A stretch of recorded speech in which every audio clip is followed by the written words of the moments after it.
So we're here at Deerfoot South.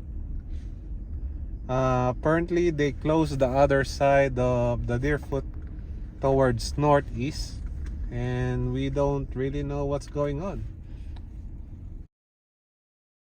I think that just passed us earlier. As you can see here, we'll give you a closer look. The other side of the Deerfoot is closed. Totally closed. I'll let my wife hold the camera. Maybe not. Oh no, there's a No, so accident. hold.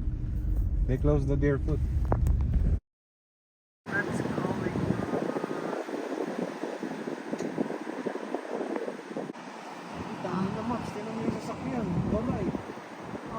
In 200 meters, keep left at the fork.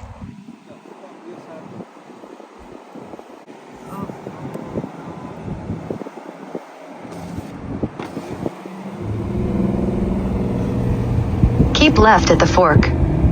So from here on, they closed the Deerfoot North. Let's see. They're navigating the other Canadians to 243 exit.